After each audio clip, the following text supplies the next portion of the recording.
Olá, estamos começando mais uma live Cena Carioca. Nosso convidado de hoje é uma pessoa super especial aqui no Rio de Janeiro, na nossa cena carioca. Nosso convidado de hoje é o Luiz Antônio Simas.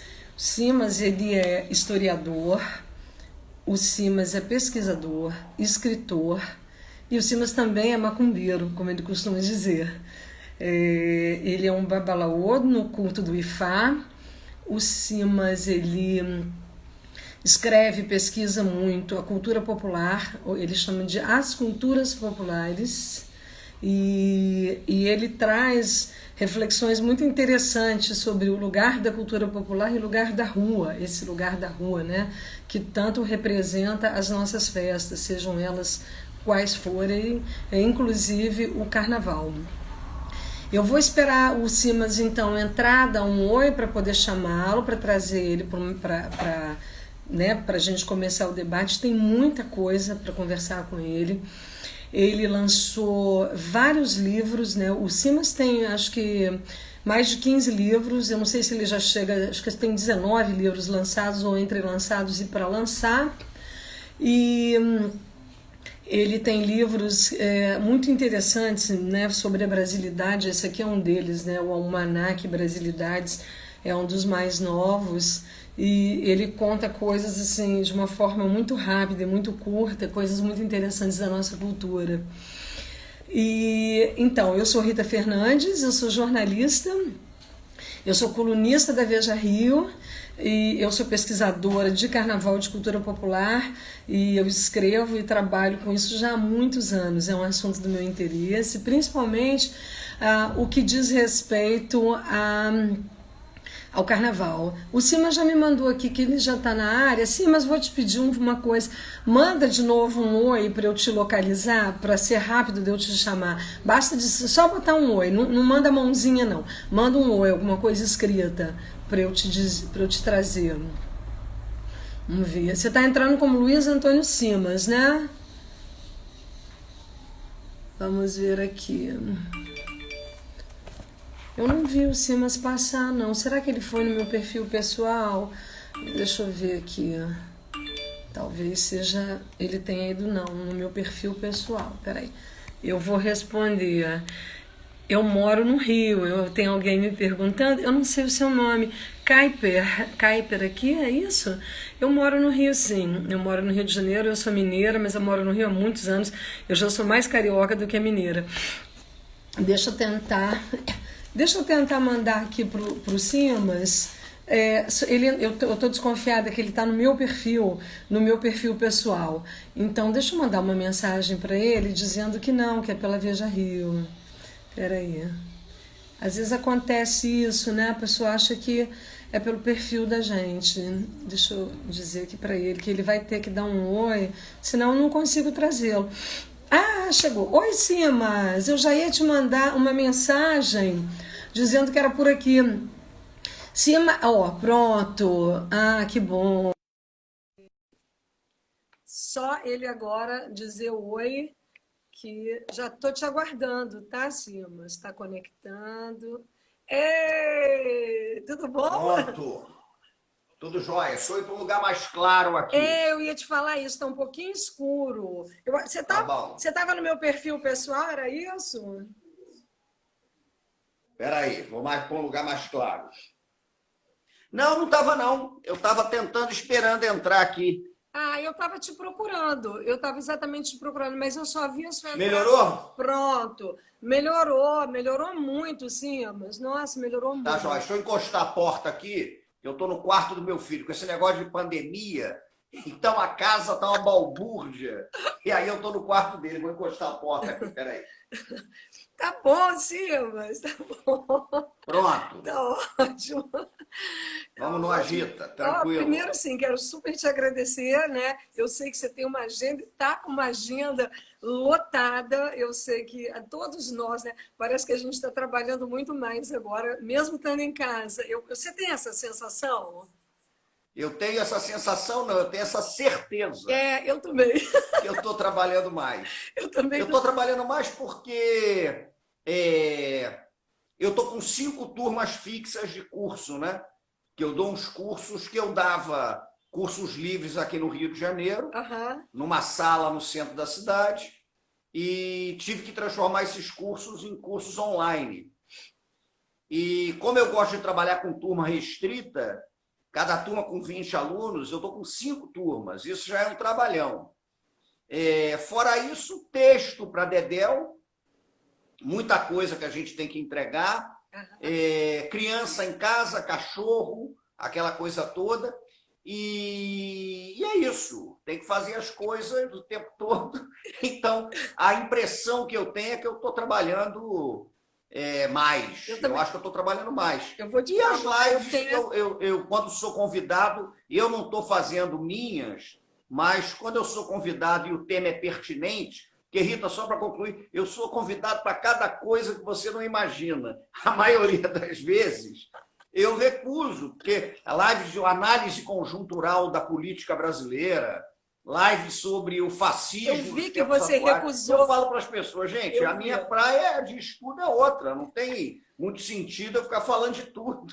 Não tem como. Mas em se tratando de carnaval, de festa, de rua, de cidade, a gente está aí para isso mesmo. Obrigado pelo convite. Imagina, eu vi a sua recusa do fascismo, né, para falar sobre isso, eu achei sensacional. A gente está aqui, assim, mas é para falar da rua, sabe? Essa coisa que nos une, que nos liga, que a gente ama, né? E que eu sei que você é um mestre disso tudo. Então, eu já queria entrar direto no assunto, porque a gente tem para 1 hora com você é pouquíssimo tempo. Pouquíssimo, mas vamos lá. Eu queria conversar com você, porque eu tenho refletido muito sobre a rua, né? Que é tema da sua pesquisa, da sua vida, enfim, do seu encantamento, também é do meu. E, Simas, primeira coisa, o que vai acontecer com essa rua? Me fala, o que tá acontecendo com a rua do Rio de Janeiro, com a rua que nos foi retirada, e o que você acha que vai acontecer com essa rua, Simas? Bom, eu acho primeiro que, a despeito da pandemia que agrava tudo, a gente já vinha num processo de ataque às culturas de rua muito sistemático, né? Então, acho que a gente tem que refletir um pouco sobre isso. Você sabe perfeitamente, não é a pandemia, né, que gera. A pandemia, na verdade, aprofunda uma sensação de que a gente está perdendo a rua. Mas esse ataque às culturas de rua, eu sempre costumo dizer que eu gosto de refletir sobre a rua a partir de uma disputa que me parece muito óbvia entre quem tem a visão de que a rua é um lugar de encontro e quem tem a visão de que a rua é um lugar de passagem, né? Quem tem a visão de que a cidade ela deve ser pensada para as pessoas e quem tem a visão de que a cidade deve ser pensada para carro, na lógica da circulação de mercadoria. Então, essa rua, ela já vinha sob ataque, ela já vinha agonizando, né? Por uma série de motivos, enfim, que a gente pode discutir um pouquinho, mas essa rua já vinha sob ataque. O que acontece com a pandemia, evidentemente, é aprofundar a ideia de uma rua que está sendo perdida. Isso me parece muito óbvio. Por outro lado, né, eu não sou daqueles que gostam de achar o lado bom das coisas. Eu até agora não achei lado bom nenhum nessa pandemia. Então, aquela coisa, que lição podemos tirar? A minha resposta tem sido nenhuma. Mas, de certa maneira, tomara que a gente tenha a percepção, tomara que tudo isso que está acontecendo aprofunde, né, na gente essa sensação de que a gente precisa recuperar a rua e a cidade. Eu vi um comentário aqui agora de uma pessoa dizendo que para ele a rua não tem que ser pensada, tem que ser sentida. Acontece que eu sou professor de história, eu trabalho com pesquisa e eu estudo cultura de rua. Claro. Então eu preciso pensar a cultura de rua, né? No meu caso, eu sinto a rua, mas eu estudo rua. Tenho 19 livros publicados sobre rua, na verdade. É samba, carnaval, religiosidades populares, mas sempre a partir da perspectiva da rua. Me parece que a rua está sendo disputada. Sim. Então, essa disputa vai continuar. Eu não sou otimista. Eu acho que esse ataque às culturas de rua é um ataque que tende a se aprofundar, né? Tende a se aprofundar. A gente fica no Rio de Janeiro à mercê de uma situação que ainda é pior, né? Porque nós temos uma prefeitura que tem realmente um discurso vinculado a uma certa ideia de ordem pública que é castradora das possibilidades que a rua apresenta, né? Para a construção de modos de vida incessantemente, é complicado. Agora, eu acho que a gente precisa disputar a rua. E me parece que quando acabar esse negócio, essa pandemia, essa disputa pela rua vai estar colocada.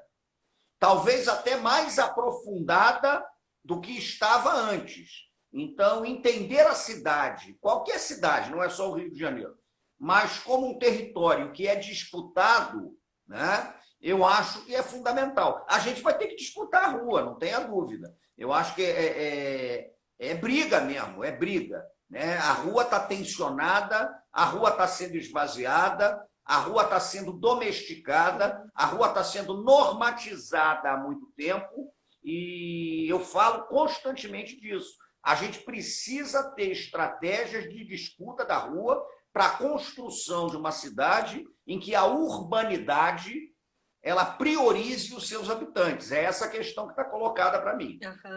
Uhum. Você falou, nossa, é tão perigoso essa domesticação da rua, né? A gente já vinha sentindo isso muito pelos ataques primeiro ao carnaval, né? Quer dizer, não só o carnaval de uma forma muito explícita, e essa é a minha trincheira, é onde eu me coloco, mas muito também a cultura popular de rua na forma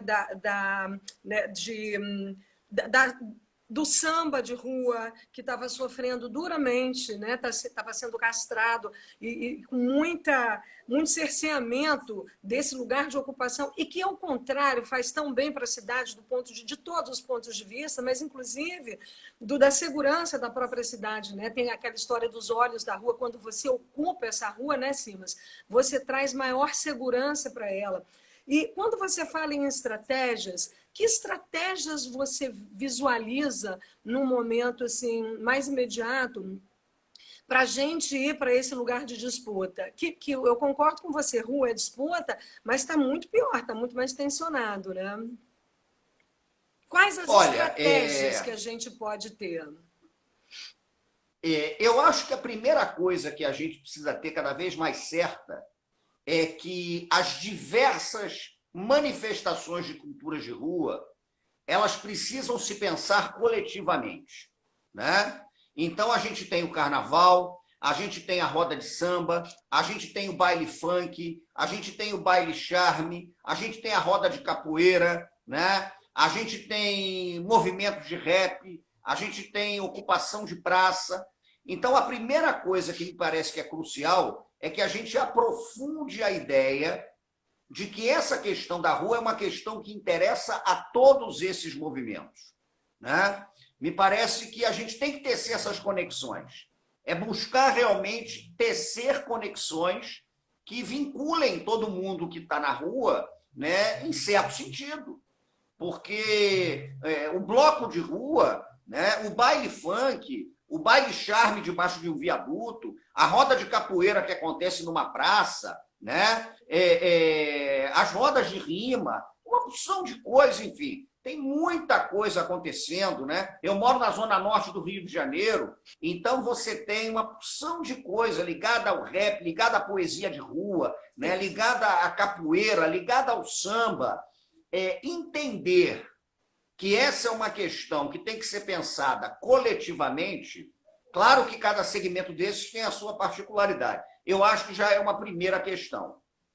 A outra coisa que eu acho fundamental é a seguinte: a gente só vai conseguir negociar, disputar e conquistar ganhos nessa luta pela rua se a nossa estratégia partir da ideia de que a rua precisa estar ocupada, né?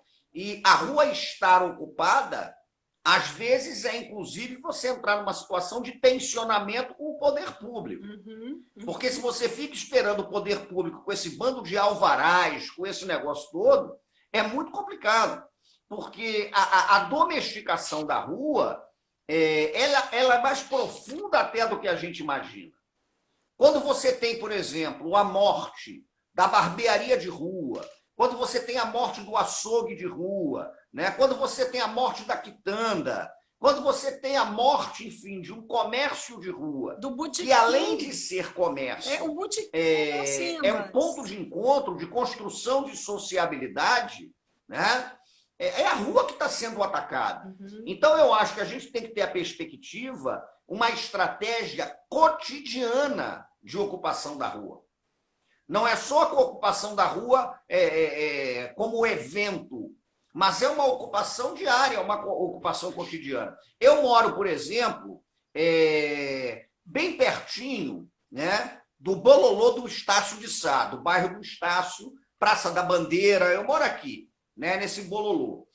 E é interessante como eu vejo cada vez mais que o comércio de rua do Estácio, ele é um comércio de rua que começa a sumir. Né? Você ainda tem esse comércio acontecendo ali na Maia Lacerda, alguma coisa, né? Na Estácio de Sá, mas ele vai sumindo. Então, a gente tem que entender que aquela quitanda de bairro, né, ela é importante para a construção de sociabilidade e para a disputa pela rua. Uhum. Eu acho que as nossas estratégias, elas não devem só focalizar o evento de rua, mas elas devem também se articular de alguma maneira. Aí é uma coisa que a gente tem que discutir, tem que pensar, né? Mas elas devem se articular à vivência cotidiana da rua. O cotidiano é interessante, porque muitas vezes a gente pensa a rua a partir da lógica exclusiva do evento. O dia que vai ter uma escola de samba, uma roda de samba, a época do carnaval, né? O dia que vai ter uma roda de capoeira, uma roda de poesia. Mas e o cotidiano da rua? Esse cotidiano da rua também é crucial. A gente pensar, inclusive, em questão pública, em política pública de defesa de comércio de rua, né? De construção de sociabilidade de rua. Então, eu acho que passa por tudo isso. Mas fundamental para mim, o básico para mim, é uma articulação que envolva todo mundo que está vinculado à rua na cidade do Rio de Janeiro, para que a gente entenda que essa não é uma questão isolada só do carnaval, ou só da roda de samba, ou só do baile funk. Isso é uma questão que mexe profundamente com os modos de vida cotidianos da cidade. Acho que é por aí. Nossa, eu super concordo. Tanto é que a gente experimenta, quando a gente vai, né, na questão do comércio da rua, é muito raro você encontrar hoje sapateiro, por exemplo. Né? A gente não consegue mais. Se você precisar consertar um sapato, você vai jogar o sapato fora e não vai consertar. A não ser que você vá para o centro da cidade, percorra algumas ruas ali, poucas, onde as pessoas montam as banquinhas, e tem vários ofícios também que estão sumindo em relação a isso. Né? E essa disputa da rua ela fica cada vez mais tensionada em nome de uma pseudo-segurança, né, Simas?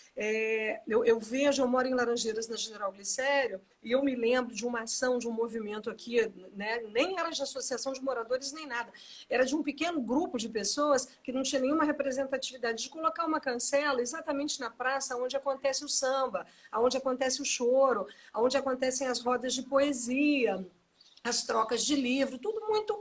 Nada com autorização de prefeitura, coisas dos próprios moradores. E aí a gente resistiu, a gente foi muito para campo, foi muito para a luta, porque são formas de ocupação das nossas praças para essa sobrevivência. E aí eu avanço um pouco na questão do carnaval contigo, porque além da domesticação, o carnaval propriamente, aí o carnaval de rua e o das escolas de samba, mas como a gente está tratando da rua, ele sofre também com a questão do mercado.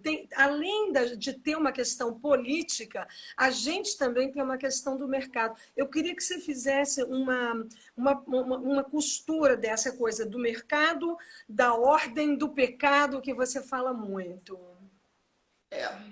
Isso aí eu costumo dizer que quando a gente pensa festa de rua, e o carnaval talvez seja a grande festa de rua do Rio de Janeiro, a gente tem que entender que existem algumas instâncias que tentam domesticar essa festa, e essa domesticação, a meu ver, esvazia o próprio sentido da festa. Né? Primeiro, você tem uma instância que é vinculada ao discurso moral e que, com o avanço de algumas designações pentecostais do Rio de Janeiro, não todas, porque você tem setores evangélicos progressistas abertos ao diálogo, mas você tem alguns setores que definitivamente não são. Então, esses setores operam no discurso da moralidade, né? De que o carnaval, por exemplo, ele atenta contra um certo padrão de moralidade que a gente deveria ter. Então, isso é uma instância de domesticação. É a instância que opera no campo da moral. Nós temos uma outra instância de domesticação, que é a instância do discurso da ordem pública. E aqui, obviamente, não é o seu caso nem o meu, né? Ninguém aqui propõe um descacetamento absoluto de cada um fazer o que bem entende na cidade. Não é isso, porque a gente vive na cidade, então a gente tem que ter o mínimo de pacto civilizatório para conseguir viver na cidade. Sim. Mas a grande questão é que esse discurso da ordem pública é um discurso que imobiliza, muitas vezes, a festa. Então, ele vem em cima de exigências descabidas, ele vem em cima da maluquice de alguns alvarás, uma burocracia que é complicadíssima, né? Pô, já é difícil. Eu fiz muita coisa, por exemplo, e tomara que continue fazendo pós-pandemia, em praças da Zona Norte do Rio de Janeiro. Eu fiz 2 anos e meio, 3 anos de evento público em praça com o pessoal do Norte Comum. Eu já fiz várias vezes o Leão Etíope do Meyer e tal. A dificuldade, muitas vezes, para conseguir um alvará já é braba. Isso para fazer um evento de praça de 3 às 5 da tarde. Então, você imagina o carnaval, é uma loucura. Então, você tem essa instância que domestica, através do discurso de uma ordem urbana, que imobiliza a festa, muitas vezes dentro de um aparato burocrático. Você tem uma terceira instância, e as pessoas atentam pouco para ela, mas eu acho extremamente perigosa, que é a instância do mercado. É aquele discurso de que a festa só se justifica se essa festa, no fim das contas, prioritariamente gerar circulação de capital. Porque o mercado é uma instância que quer domesticar essa festa. Né? Ele quer domesticar a festa. E aí é muito complicado, porque muitas vezes você tem que se adequar a alguns princípios do mercado. Isso acaba repercutindo, por exemplo, no carnaval, quando você descobre que a festa foi negociada e aí você só vai poder tomar uma marca de cerveja, né? E aí você não vai poder usar um cartaz, né? Com alguma coisa escrita que vá contra o patrocinador da festa. E acho que isso, no fim das contas, é uma espiral que não para, porque a festa fica cada vez mais gigante e cada vez mais você precisa de capital, né, para colocar um bloco na rua, uma coisa nesse sentido. E essas instâncias de domesticação pelo mercado, elas atuam de uma maneira muito cruel. Então, nesse sentido, a rua, a festa de rua, o carnaval de rua, ele está sob ataque dessas instâncias. Ele está sob ataque do discurso da moral, ele está sob ataque do discurso da ordem pública, ele está sob ataque do discurso da normatização da festa pelo viés do mercado, né? E aí fica uma situação muito complicada, é muito difícil. Então, como é que você vai lutar contra esse tipo de coisa? Essas articulações são necessárias.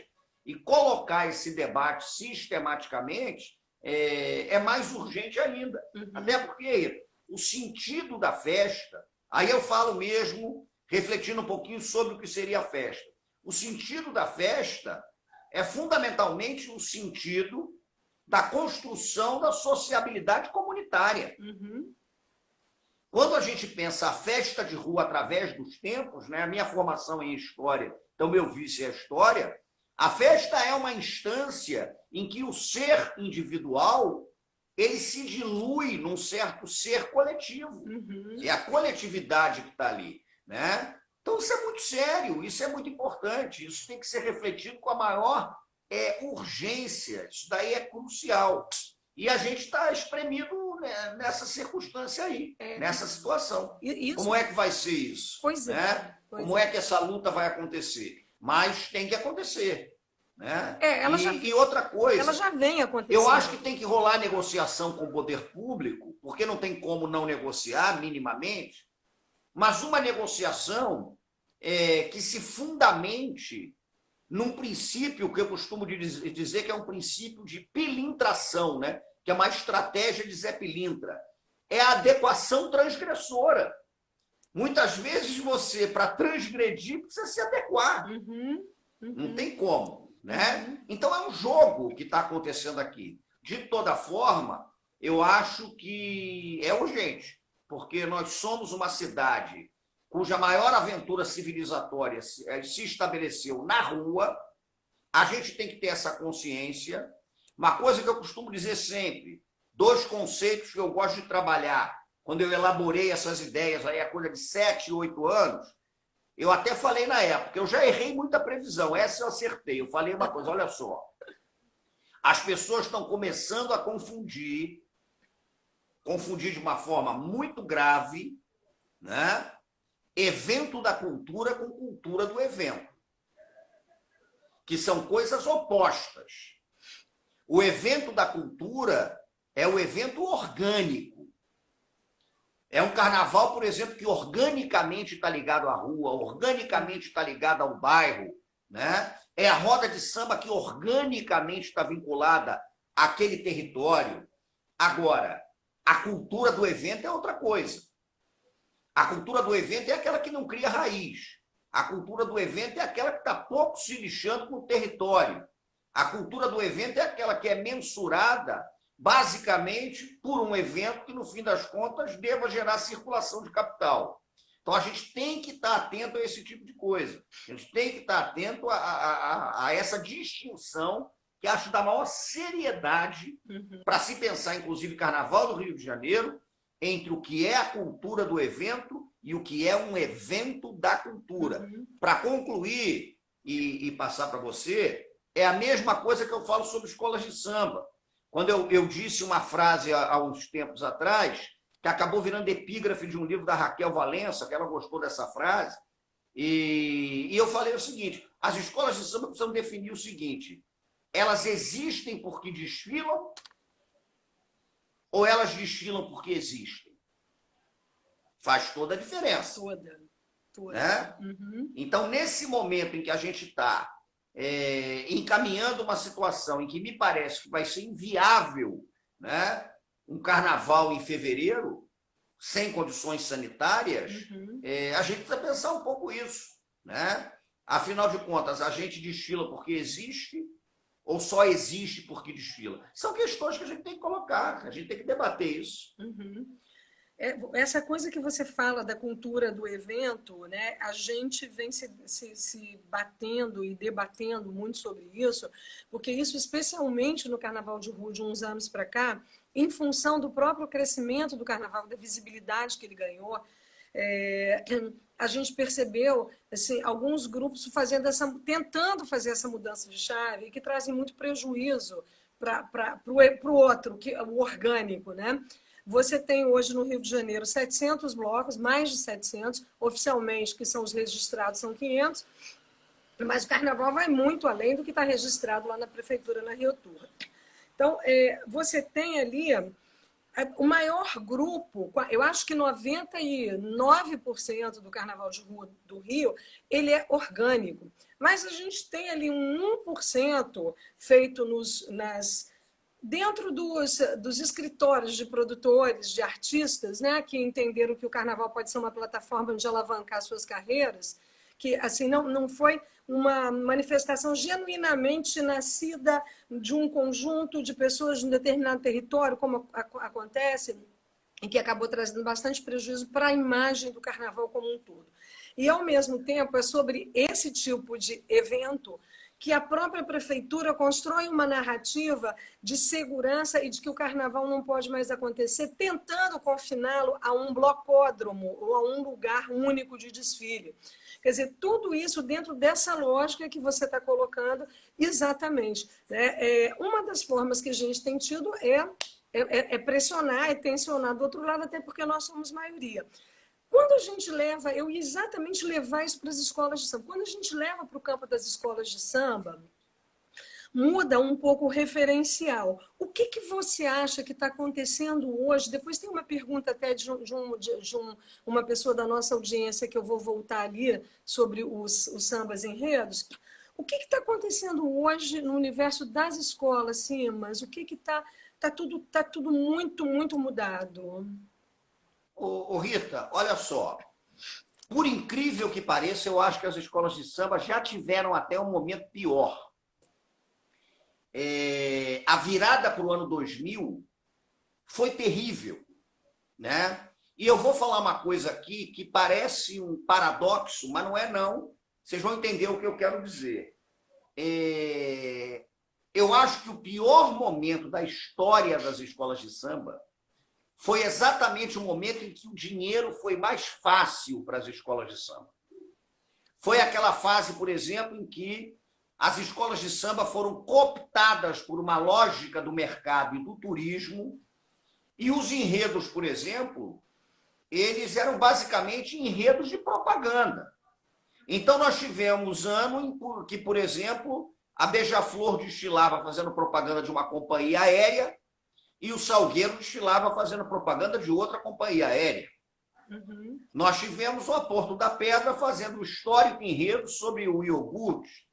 Né? Nós tivemos praticamente todas as escolas fazendo enredos que a gente chama de CEP, aqueles enredos Código de Endereçamento Postal, porque vinham a alguma cidade, dava uma grana para a escola e a escola ia lá e fazia um enredo louvando aquela cidade. Nós tivemos enredos sobre a Coreia do Sul. Né? Nada contra a Coreia do Sul, mas daí virar enredo de carnaval. Como é que você vai fazer um desfile orgânico cantando a Coreia do Sul? É meio complicado. Então, o dinheiro estava rolando solto. Isso prejudicava a qualidade do espetáculo, isso prejudicava o trabalho artístico do carnavalesco, isso prejudicava a qualidade do samba. Era um momento de baterias muito aceleradas. Eu que acompanho de escola de samba sempre, né? O meu carnaval são 4 dias no sambódromo. Eu brinco o carnaval de rua antes, porque o carnaval mesmo é dentro da Sapucaí trabalhando. Mas o que acontece? O dinheiro estava solto. Por incrível que pareça, quando o dinheiro começou a sumir, né, por uma série de razões, inclusive a crise, enfim, o nível dos enredos, por exemplo, melhorou muito. Esse ano nós tivemos uma grande Rio desfilando com o Joãozinho da Gomeia, né, que é um enredo excepcional. Nós temos um artista da qualidade do Leandro Vieira que só conseguiu fazer os carnavais que fez na Mangueira porque a escola não conseguiu patrocínio. Sim. E aí abriu-se espaço, né, para a criatividade do carnavalesco. Hoje você tem uma geração de garotos como diretores de bateria, um Fafá na Grande Rio, Macaco Branco na Vila Isabel, Guilherme Gustavo no Salgueiro, né? Os meninos da União da Ilha do Governador. Você tem uma renovação no campo das baterias que é muito interessante, porque é uma garotada que pensa o contemporâneo dialogando com a tradição das baterias. Né? Então, o negócio não melhorou num certo sentido. Por outro lado, a entidade gestora ela bate cabeça o tempo inteiro. Né?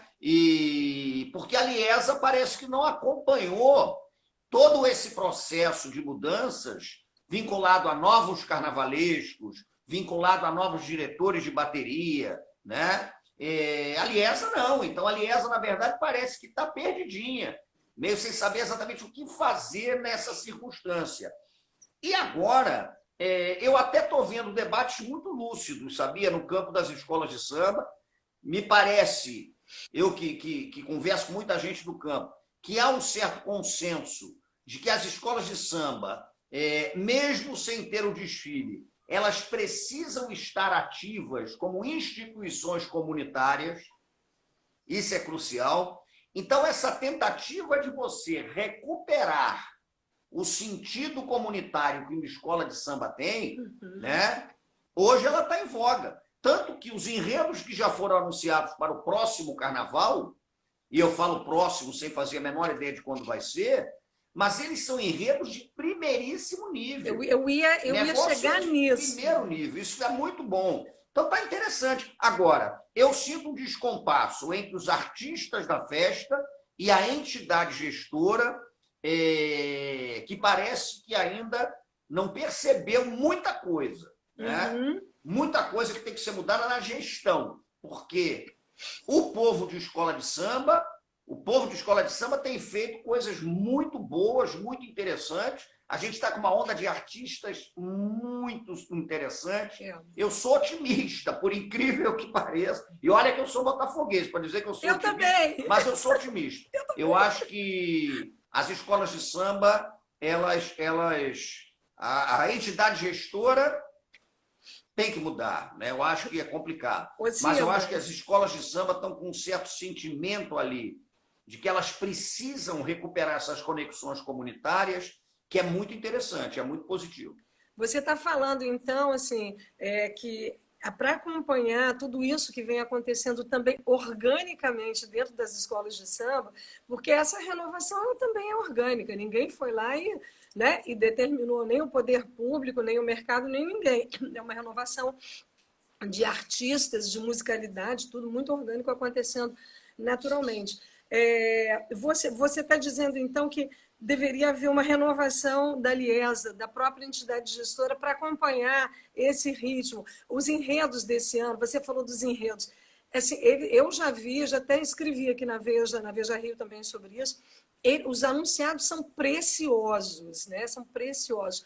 Eu queria te perguntar primeiro se você confirma isso, a sua ideia realmente de uma renovação da Liesa, e depois eu queria que você falasse de onde está vindo tanta africanidade, tantos enredos ligados às questões africanas, que tem inclusive um enredo só para Exu, que para mim assim, é uma revolução. Um enredo que eu até escrevi um texto uma vez falando, bota um Exu seco como coadjuvante, não dá, faz um enredo. Né? E era uma ideia que o Haddad e o Bora já tinham e vai ser o enredo da Grande Rio. Mas eu confirmo, eu acho que a entidade gestora, eu não estou nem dizendo que tem que acabar com a Liesa, não estou falando desse tipo de coisa, mas a Liesa precisa, né, se renovar. A Liesa, no fim das contas, tem que perceber o que está acontecendo. Né?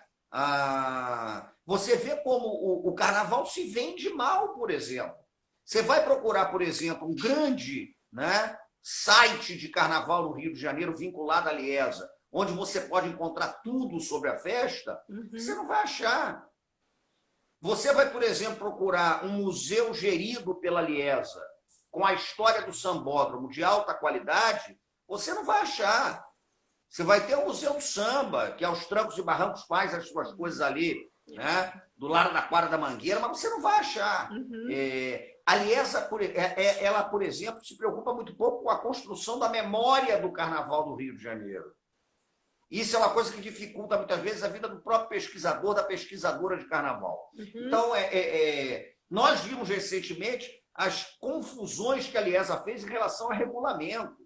Muda regulamento, não desce escola, sobe, aí cai e não vai descer de novo. Isso é um negócio inconcebível. Isso cria uma certa insegurança em relação à festa, que acaba impactando na própria economia da festa. Né? É complicado esse tipo de coisa. Então, eu acho que tem que ter. A Liesa tem que se mexer, tem que ter uma mudança, não é possível, a gente precisa que a Liesa mude. Essa mudança pode acontecer com as mesmas pessoas ou não, mas essa Liesa que se adeque a questões contemporâneas que hoje marcam a história das escolas de samba é absolutamente fundamental. Quanto aos enredos, eu encaro isso como uma coisa normal por uma questão. Num livro que eu escrevi com Fábio Fabato, Para Tudo Começar na Quinta-feira, ali, por exemplo, eu dizia que as escolas de samba sempre dialogaram com o seu tempo. A escola de samba, ela não é alheia ao seu tempo. Esse diálogo acontece o tempo inteiro. A escola de samba é influenciada pelo tempo e influencia o tempo. E nós estamos vivendo momentos, nós estamos vivendo um tempo, né, em que diversas questões estão sendo colocadas com muita contundência, ainda bem. E uma delas, das mais importantes, é a percepção realmente de que o racismo é uma questão estrutural que é a mais impactante, né, do processo de formação brasileira, porque não há nada mais impactante na nossa formação do que 3 séculos e meio de escravidão. Né? Essa é uma questão que o mundo está discutindo, essa é uma questão que o Brasil, né, ou pelo menos setores de um Brasil que não é oficial, que o Brasil oficial esquece, não vai pensar nesse troço, vai pensar para desmobilizar. Mas setores que estão se organizando e com o protagonismo de seus próprios agentes, que eu acho uma coisa muito interessante. Né? O protagonismo das pretas, dos pretos, dos negros, das negras, a questão indígena que está pululante aí, que é crucial, a dimensão de que essa luta precisa ser travada, né? E nós que temos a proteção da cor da pele porque somos brancos, e ser branco numa sociedade racista é ter essa proteção da cor da pele, né? A gente também não pode mais varrer isso para debaixo do tapete. É necessário que a gente tenha essa perspectiva, essa luta. E eu acho que essa nova geração de carnavalescos também é muito antenada com essas questões. Muito antenada. Né? E é uma geração que pensa o carnaval dentro de um viés que é progressista. Né? Pensa o carnaval como uma festa politizada. E acho que isso também tem muito a ver com essa onda de enredos. Né? Não pensam o carnaval como uma festa da alienação, mas uma festa politizada que dialoga com o seu tempo e dialoga com a sua cidade. Portanto, a escola de samba tem sim que dar uma resposta responsável a todas essas demandas que estão sendo colocadas. Então, eu acho que é isso. Eu acho que a escola de samba mostra a sua contemporaneidade quando ela discute o seu tempo. E não tem como discutir o nosso tempo sem colocar algumas questões cruciais, e no caso da formação social brasileira, eu não tenho a menor dúvida de que a mais impactante é a escravidão e a obra da escravidão, que é esse racismo estrutural. Joaquim Nabuco já dizia, acabar com a escravidão pode ser fácil, mas acabar com a obra da escravidão é tarefa de gerações e gerações. Exatamente. Ainda bem que as escolas de samba estão com essa perspectiva. Exatamente. Seguindo a sua linha de raciocínio, que você fala que elas são contemporâneas e que os enredos, enfim, elas estão conectadas com o seu tempo e com essa contemporaneidade, a gente pode dizer que Exu é contemporâneo, Simas? Todo pensamento ancestral é contemporâneo. Né? O pensamento ancestral prevalece porque ele é contemporâneo. Isso aí é uma base do pensamento ancestral indígena, uma base do pensamento ancestral das diversas Áfricas que nos formam, os Bakongos, os Yorubás e não sei o quê. Todo o pensamento ancestral é contemporâneo. Por quê? Porque a visão de tradição que a gente tem, você pega, por exemplo, a filosofia dos povos Bakongos, que influenciaram profundamente o Brasil. Os Bakongos que vêm ali do norte de Angola e do Congo, né? Enfim. Mas a ideia de tradição, ela nunca é estática. Tradição, na verdade, é você entender que você tem um elo que liga você ao passado, mas que, ao mesmo tempo, é o elo que aponta para o presente e estabelece perspectiva de futuro. Então, existe uma interação entre os tempos. O pensamento ancestral, ele é contemporâneo, porque ele permanece. E, nesse sentido, Exu é a contemporaneidade. Até porque Exu é o dínamo, Exu é o fenômeno do tempo. Exu é a materialidade dos nossos corpos. Né? Exu é a materialidade da festa. Exu está no som, Exu está no sabor, no dendê da comida. Né? Então, essa materialidade é muito contemporânea. Exu é sofisticadíssimo. E ainda bem que a gente está tendo esses momentos exusíacos, né, sendo colocados em questão com muita frequência. Acho que é por aí. Então, não tenho dúvida, Exu é contemporâneo exatamente porque é ancestral. Eu vou te falar uma coisa, eu não sei quando é que vai ser o carnaval, mas o próximo carnaval eu estou com uma curiosidade, uma expectativa, porque se a gente for em todos os enredos que já foram anunciados, eu não sei qual deles traz mexe mais com a nossa curiosidade e com a nossa ancestralidade. Então, na verdade, eu acho que vai ser a maior aula de história, de sociologia, de sociabilidade, de democracia que a gente vai ver, porque está muito impressionante, né? Cada dia que tem um anúncio, agora foi a Portela, quer dizer, cada um vai anunciando aí seus ainda falta o Leandro, né, trazer, vamos ver qual é a novidade que o Leandro vai trazer com a Mangueira, porque o Leandro sempre é muito arrebatador. Eu fico muito animada com o nosso próximo carnaval, seja ele quando acontecer. Nesse caminho do samba, eu queria voltar, porque eu não posso, gente, queria pedir desculpa à audiência, não dá para ler todas as perguntas, o nosso tempo realmente é curto. Queria saudar todo mundo que está aí, a gente está vendo, acho que eu e o Simas, mas surgiu uma pergunta que é procedente com o assunto, sobre da questão da gramática do samba, né? Eu não me lembro mais o nome da pessoa, mas ele diz assim, que a impressão dele ou está mudando e tem mudado e melhorado muito a levada dos sambas. Fala um pouco, assim, mas o que está acontecendo nessa evolução dessa... E fala um pouco, porque muita gente não sabe, eu já vi você falar, mas sobre a gramática do samba vem se acentuando e ficando mais clara ou não? Isso daí é um conceito, inclusive, que eu trabalho. Eu uso o conceito da gramática dos tambores para tentar entender que as gramáticas do samba, elas não se fundamentam só numa letra que está cantada. Elas se fundamentam também no corpo que está dançando, elas se fundamentam nos tambores que estão batendo. Então, quando você pega, por exemplo, meu cachorro está latindo aqui, mas ele vai parar daqui a pouco. Quando você pega, por exemplo... Peraí, deixa eu fechar a porta que ele está latindo. Peraí. Coisas de live, né, gente? Isso aí é o Max, é porque deve estar chegando alguém aqui. Mas, voltando aqui. Peraí, deixa eu ver. Ô, Max! Pronto. Mas voltando aqui. Quando a gente pensa na gramática do samba, ela está fundamentada também na gramática do tambor. Sim. É uma coisa que eu costumo dizer, por exemplo. A bateria da Portela, ela tem como fundamento do toque de caixa o Agueré de Oxóssi, que é um toque de candomblé. Sim. Bateria da Mocidade Independente, ela tem como fundamento do toque de caixa o Agueré de Oxóssi. Oxóssi que vai ser enredo da Mocidade. Sim. A bateria do Salgueiro, ela toca um estilo de caixa que é uma caixa alta, que é a caixa que vem aqui no ombro, e com uma levada mais próxima da levada do partido alto. Né? A bateria da Vila Isabel, ela alterna as caixas com um naipe muito consistente de tarol. Bateria do Império Serrano tem uma pegada de surdo de terceira que é dela, que é muito imperiana.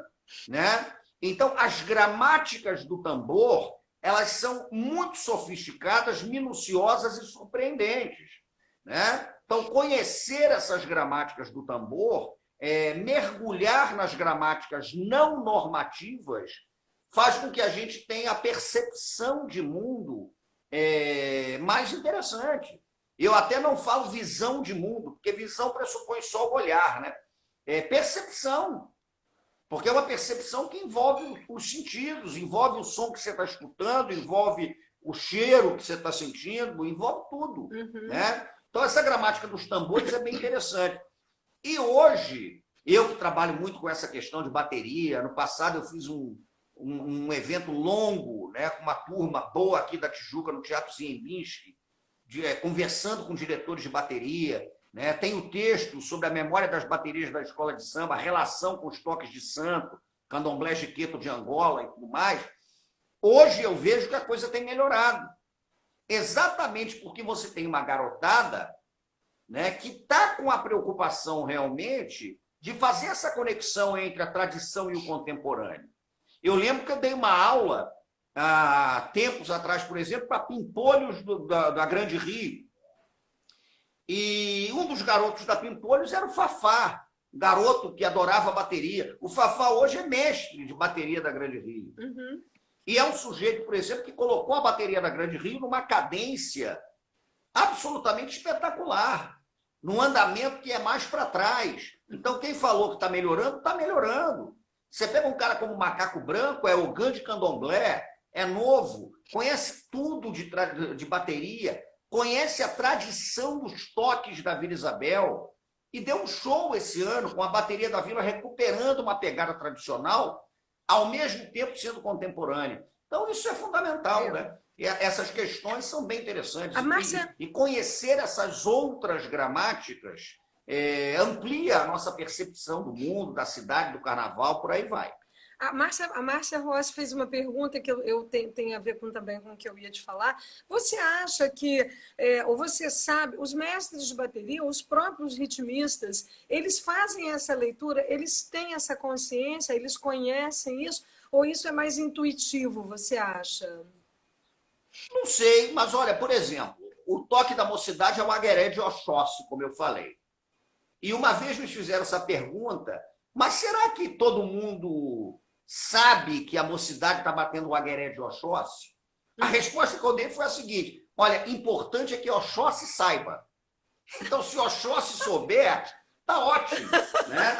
Porque a gente trabalha também, a gente é muito viciado numa certa percepção de mundo ocidental, racionalista, cartesiana, em que os processos eles têm que ser processos pensados. Muitas vezes, né, isso é um processo mesmo que está na dimensão da corporeidade, está na dimensão de outros sentidos da pessoa.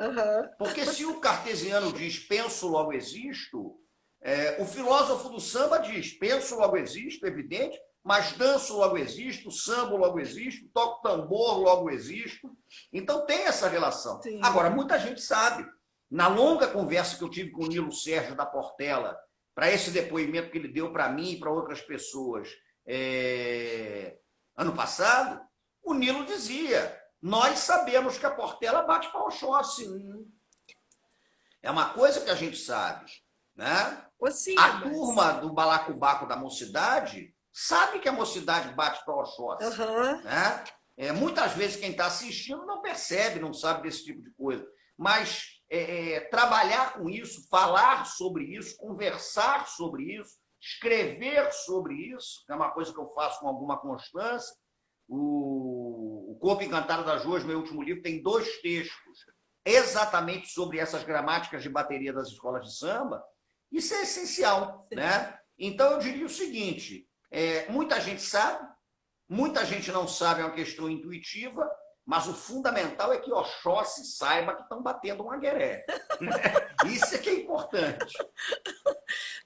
Eu queria te falar uma coisa. Por que você não faz assim, um projeto com as escolas de samba? Eu acho que isso para o Rio, assim, para a gente que é carioca, que mora aqui, que é interessado no assunto, sabe? Para a gente ter essa experiência. Você falou de várias coisas que traduzem uma experiência, né? Porque para a gente ter essa experiência do que é bater para o Oxóssi, até para a gente ouvir, para a gente... Você sabe que isso ia ser uma coisa super interessante. E você falou, e eu concordo muito com você aí sobre a questão lá da Liesa. Eu acho um desperdício a gente não ter aquela cidade do samba funcionando o ano inteiro com milhões e múltiplos projetos, porque aquilo ali podia ser uma casa nossa para a gente estar lá conversando, dialogando, debatendo.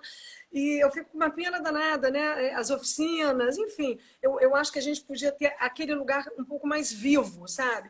Quem sabe, Simas, uma experiência de a gente entender. Eu acho. Eu fiz ano passado. Mas o Rio de Janeiro também, eu vou te dizer uma coisa: o Rio de Janeiro continua se pensando a partir de uma centralidade da Zona Sul. Isso acontece no Rio de Janeiro e eu acho que a cidade tem que repensar isso. Então, o que aconteceu? Nós fizemos, por exemplo, vários encontros o ano inteiro no Ziembinski com diretores de bateria.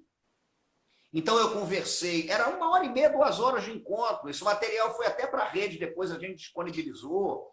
E foram fabulosos, o Guilherme e o Gustavo explicando como funcionava a bateria do Salgueiro, o Nilo explicando como funcionava a bateria da Portela, a Surica foi falando da experiência dela com aquela bateria, né? Fizemos com Mangueira, com os garotos, Vitor Arte, a turma toda, foi muito interessante. Agora, ficou muito num nicho fechado, Sim, né? sim. No Ziembinski, o Teatro da Zona Norte, então tem essa coisa realmente da gente ter dificuldade até de divulgação quando as coisas acontecem do lado de cá do túnel, isso acontece muito, né? E o que você falou sobre a cidade do samba é essencial. Aquilo é um equipamento que devia estar o ano inteiro ocupado. Né? Porque tinha que ter sala ali de aula para a gente fazer esse tipo de coisa. Esse encontro, né, que aconteceu no Ziembinski, foi fundamental, com o Bloco do Moreno, que é uma turma de uma oficina de bateria, né? Os garotos que dão a oficina do Salgueiro, para mais de 80 crianças do Morro do Salgueiro que estão aprendendo a bater e tal. Então, isso é importante. Eu acho que, tomara que, passada essa situação braba da pandemia, a gente possa fazer uma série de projetos nesse sentido, porque a vontade não falta. Né? Há uma dificuldade em relação ao poder público que é muito grande. Nós temos vários equipamentos, por exemplo, que são subaproveitados. Né? Eu ia te fazer uma proposta. Aqui na Zona Norte, a gente ainda tem essa carência muito maior, né? Muito maior, e é necessário que a gente busque esse tipo de coisa. Eu costumo dar muita aula na rua, na Zona Norte do Rio de Janeiro, nos bairros do subúrbio do Rio, mas é isso mesmo. Vontade não falta, e a gente vai fazendo. Tomara. Agora, você tocou no ponto. Isso tudo tinha que acontecer cotidianamente na cidade do samba. Pois é. Mas tinha que ser um equipamento vivo e não é. Eu vou te falar aqui uma coisa. Eu estou aqui controlando a hora porque cai. Então, a gente está só com 3 minutos, e aí vai me dando uma angústia para a gente encerrar, né, de uma forma que a gente consiga se despedir. Eu quero te fazer uma proposta, uma provocação pública aqui. Quando passar, que a gente puder de novo voltar a ocupar essa rua, vamos fazer uma coisa. A gente não depende de nada, de ninguém, a não ser da gente mesmo. Vamos começar a ocupar essas praças da Zona Norte, essas praças da Zona Sul.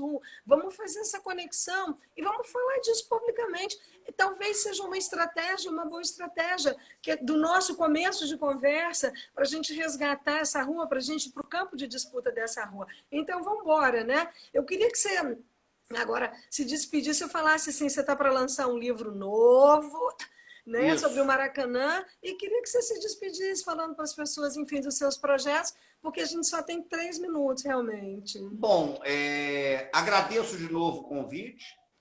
A gente faz tudo na rua. Eu acho que tem uma garotada fazendo coisas na rua, né? Tem um movimento aí que... Eu vejo uma garotada da Zona Norte ocupando a rua mesmo, uma galera de comunidade, uma galera muito articulada no Alemão, uma galera muito articulada no Meier, uma galera muito articulada na Maré. Isso eu acho que faz a cidade estar viva.